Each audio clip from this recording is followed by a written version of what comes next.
Police હાલ લોકોની મદદ માટે હર હંમેશ અગ્રેસર દેખાઈ રહી છે।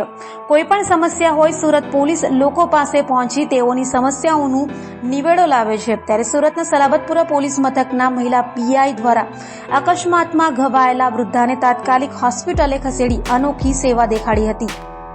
સુરત શહેરના સલાબતપુરા વિસ્તારની પોલીસની ફરી એકવાર પોતાની તત્પરતા અને માનવતા સામે આવી છે। સલાબતપુરા પોલીસ સ્ટેશનના પીઆઈ શીતલ એ શાહ કોર્ટ પાસેથી પસાર થતા હતા તે સમયે કોર્ટ નજીક એક વૃદ્ધ દંપતીને અજાણ્યા વાહને અડફેટે લેતા પતિ પત્ની બંને ગંભીર રીતે ઘાયલ થયા હતા। દંપતી રસ્તા પર પડી ગયેલા હતા અને આસપાસના લોકો એમ્બ્યુલન્સ માટે રાહ જોઈ રહ્યા હતા। તેવી ઘડીમાં પીઆઈ શીતલ એ શાહ તેમના સ્ટાફ સાથે સ્થળ પરથી પસાર થઈ રહ્યા હતા અને કોઈ પણ વિલંબ કર્યા વિના પોલીસ વાન રસ્તા પર ઊભી રાખીને દંપતીને પોલીસ વાનમાં લઈને સીધા સિવિલ હોસ્પિટલ ખાતે ખસેડ્યા હતા। પીઆઈ શીતલ શાહ સ્વયં હોસ્પિટલ સુધી આવ્યા અને ત્યાં દંપતીને સારવાર મળે તેની દેખરેખ રાખી હતી। હોસ્પિટલ સ્ટાફ સાથે સંકલન કરીને તાત્કાલિક સારવાર શરૂ કરાવવામાં આવી હતી।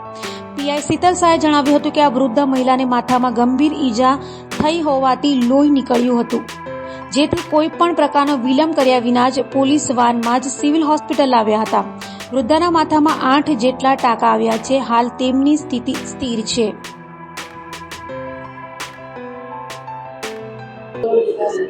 અમે ત્યાંથી કોર્ટ પાસેથી પસાર થઈ રહ્યા તો અમે જોયું કે આ દાદા હતા, એમની સાથે એક લેડીઝ હતા જે નીચે પડી ગયા હતા। તો અમે તાત્કાલિક ગાડી ઊભી રાખી અને બેન જે નીચે પડી ગયા તેમને લઈને તાત્કાલિક અમે પોલીસની ગાડીમાં, જેમને માથામાંથી બહુ જ ખૂન નીકળી રહ્યું હતું, એમને લઈને અમે તાત્કાલિક સિવિલ હોસ્પિટલ આવી ગયા છે। અહીંયા એમની સારવાર ચાલુ થઈ ગઈ છે તાત્કાલિક, અને એમને 8 ટાંકા આવ્યા છે માથામાં। હાલ એમની તબિયત બરાબર છે।